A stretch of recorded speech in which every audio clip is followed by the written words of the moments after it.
The cabin was everything I had hoped for, quaint, secluded, nestled deep in the heart of an ancient forest. It was exactly what I needed to break through the creative block that had been plaguing me for months. My friend Jason had recommended the place, insisting it would be perfect for a writer seeking solitude and inspiration. I trusted his judgment. He'd never steered me wrong before. The drive up had been long, the road winding through dense woods that seemed to grow darker and more oppressive the further I went. But when I finally arrived, the cabin greeted me with its rustic charm.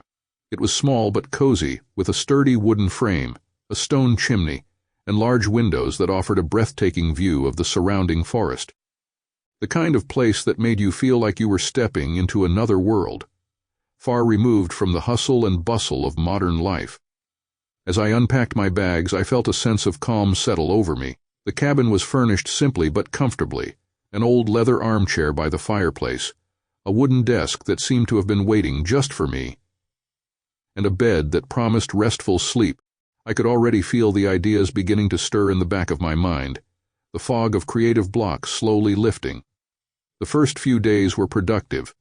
I woke up early, made coffee, and spent hours at the desk, the words flowing easily onto the page. I wrote late into the night, the crackling fire providing warmth, and the only sound in the otherwise silent cabin. I was making progress finally, and it felt good until the cabin started to change.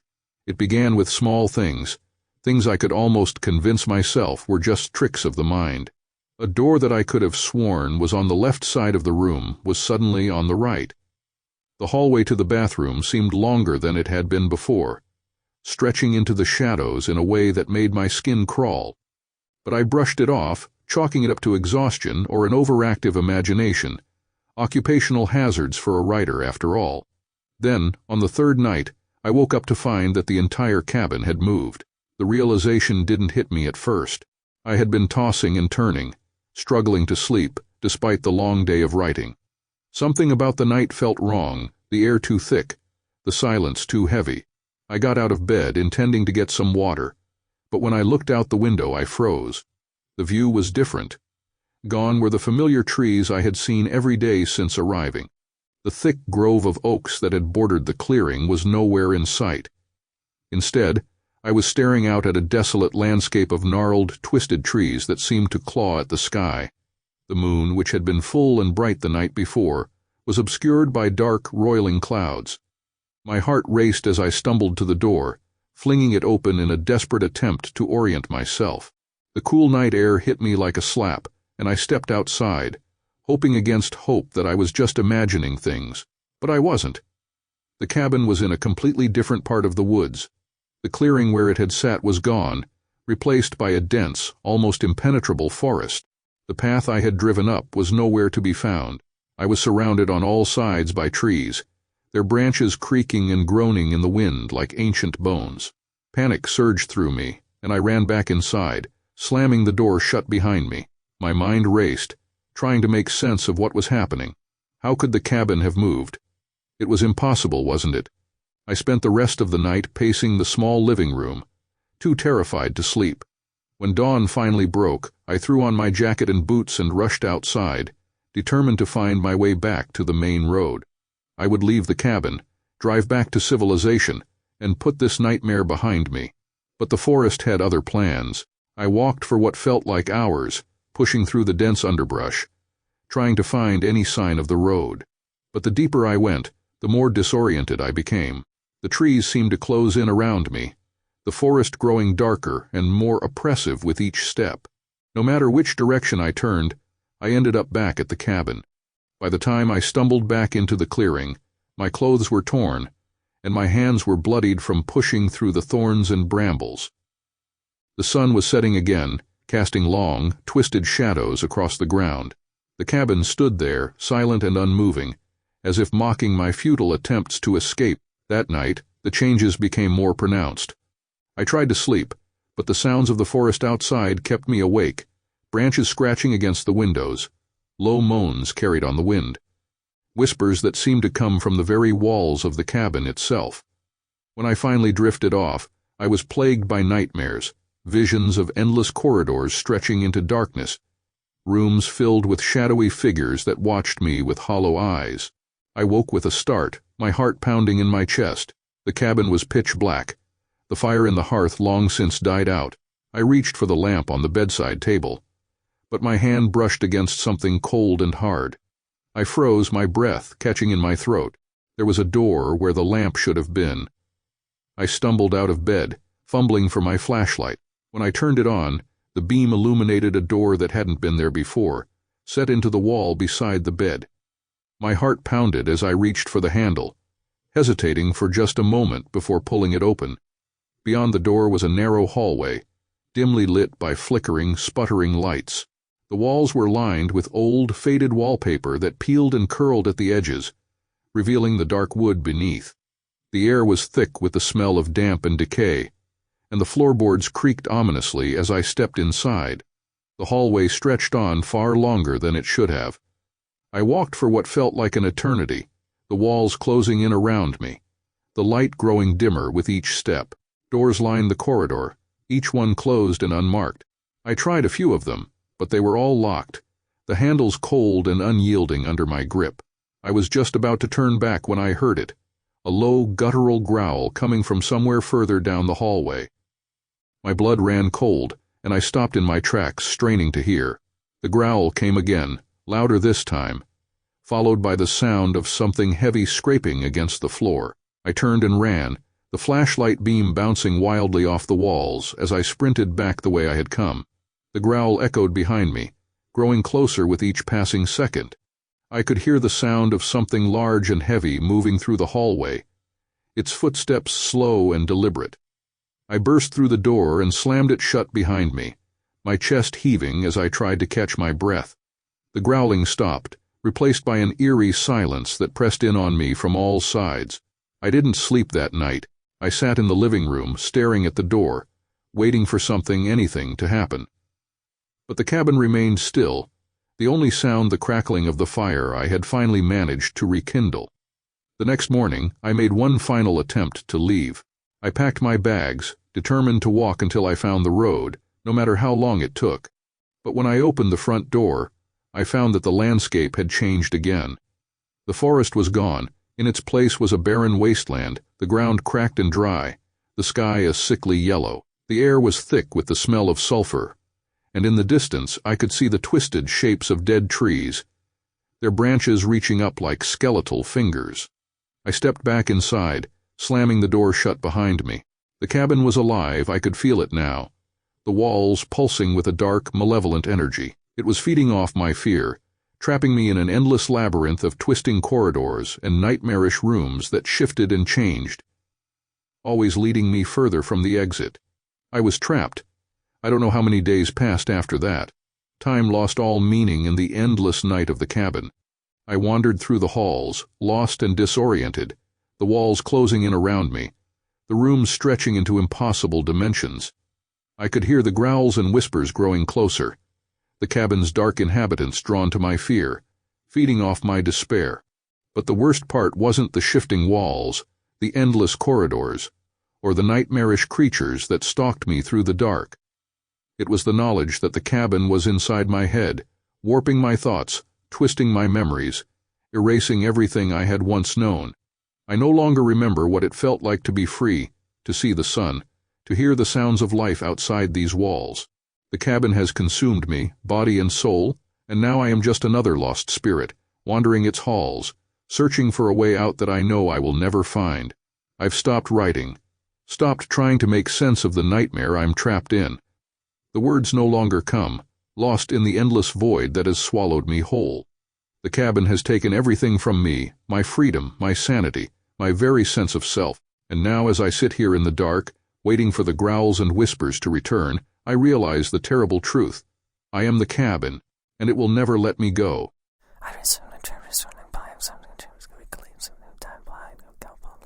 When the letter arrived, it came as a surprise, a distant relative none of us had ever heard of, leaving behind a cabin deep in the woods.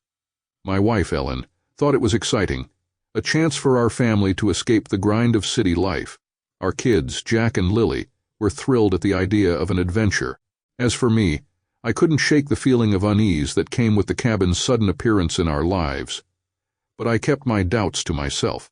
We decided to spend a week there, a family vacation in the wilderness.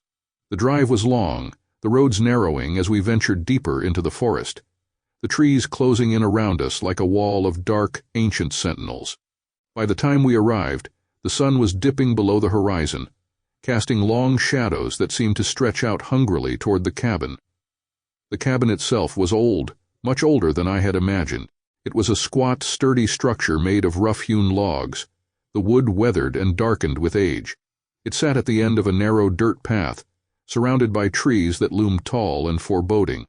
There was a stillness to the air, a silence that felt unnatural, as though the forest was holding its breath.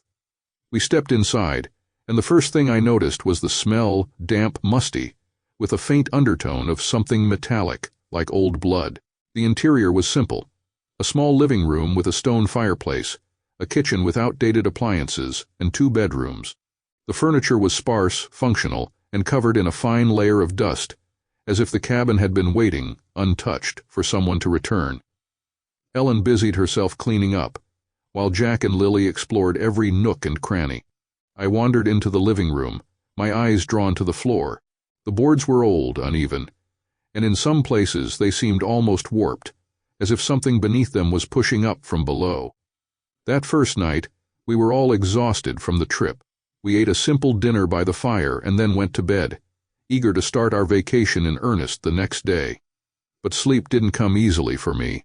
I lay awake, staring at the ceiling, listening to the sounds of the forest outside, branches creaking in the wind, the occasional hoot of an owl. It was a quiet night, too quiet. And then I heard it, a faint, muffled whispering, coming from beneath the floorboards. At first I thought it was my imagination, the result of a tired mind. But as I lay there, the whispering grew louder, more insistent. It wasn't just one voice, it was many, all speaking at once, in a language I couldn't understand. The sound was rhythmic, almost like a chant, rising and falling in a way that made my skin crawl. I sat up, straining to hear, trying to pinpoint the source. It was definitely coming from beneath the floor, somewhere near the center of the cabin. I got out of bed and tiptoed into the living room, careful not to wake Ellen or the kids. The whispering was louder now, echoing through the cabin. I found myself standing in the middle of the room, staring down at the floor. The boards beneath my feet seemed to pulse in time with the voices, as though something alive was buried beneath them, trying to break through. I knelt down and pressed my ear to the floor. The voices were clearer now, closer. I couldn't understand the words, but I could feel their meaning: hatred, rage, a deep, unrelenting hunger. I stumbled back, my heart pounding in my chest. This wasn't just some old cabin. There was something wrong with this place, something that had been hidden for a long time. I wanted to wake Ellen, tell her we needed to leave, but then the whispering stopped, cutting off as abruptly as it had begun. I stood there in the silence, the only sound my own ragged breathing. After a few minutes, I convinced myself it was just the wind, or perhaps the settling of the old cabin. But deep down I knew better. Something was here, something that didn't want us to leave. The next morning I was jumpy, on edge. Ellen noticed, of course, but I played it off, blaming it on the long drive and the unfamiliar surroundings. The kids were blissfully unaware, excited to explore the woods around the cabin. I forced myself to smile, to act normal, but I couldn't shake the feeling of dread that had settled over me. As the day wore on, the unease grew. The forest felt wrong, too quiet, too still. There were no birds, no animals, just the oppressive weight of the trees, as if they were watching us, waiting. We spent the day hiking and exploring, trying to make the best of it. But when we returned to the cabin that evening, the atmosphere had changed. The air was heavy, thick with tension. Even the kids seemed to sense it, their excitement dampened, their voices quieter. That night, the whispering started again. This time it was louder, more intense. Ellen heard it too, and we both sat up in bed, listening in horrified silence. The voices seemed to be coming from all around us, pressing in from every side. And then, just as suddenly as before, they stopped. I didn't sleep after that. I sat in the living room, staring at the floor, waiting for the voices to return. But the night passed in silence, the only sound the crackling of the dying fire. The next morning, I decided to investigate. While Ellen and the kids went outside to gather firewood, I stayed behind, searching the cabin for any sign of what was causing the whispers. I found nothing out of the ordinary until I noticed a small, almost invisible seam in the floorboards near the fireplace.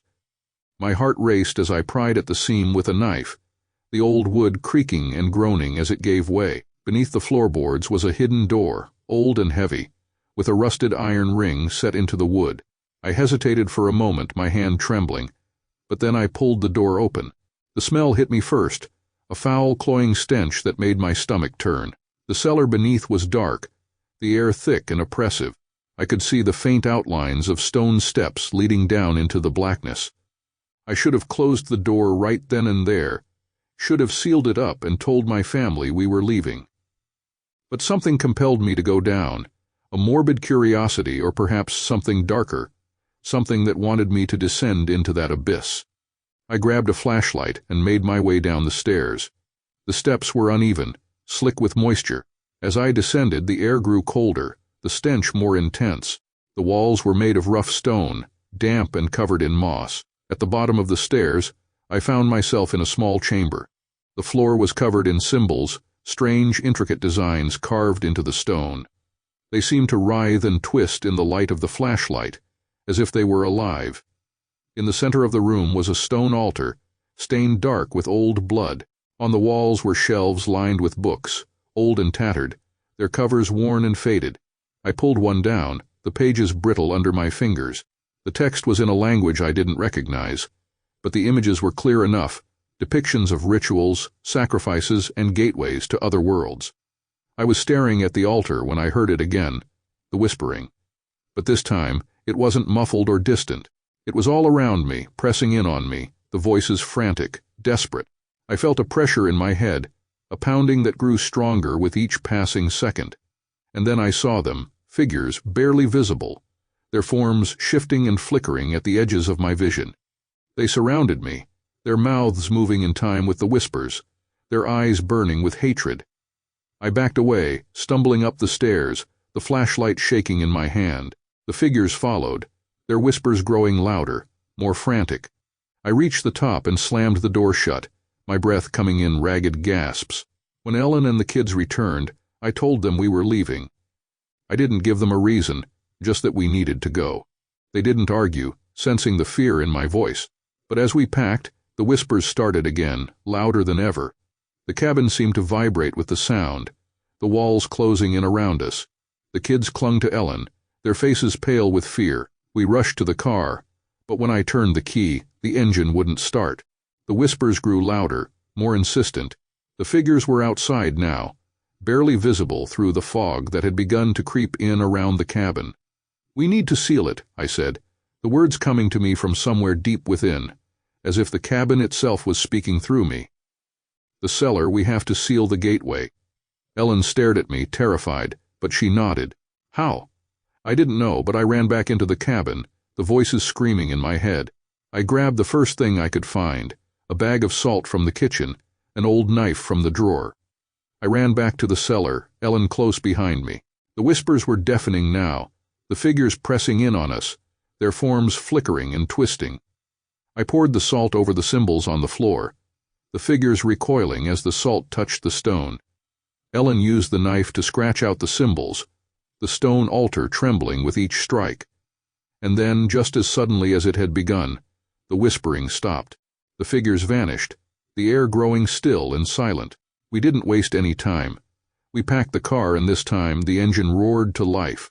We drove away from the cabin, the fog receding as we left it behind. We never spoke of the cabin again, but sometimes late at night, when the house is quiet and the darkness presses in, I can still hear the whispers, faint and distant, as if they're waiting for the day we return.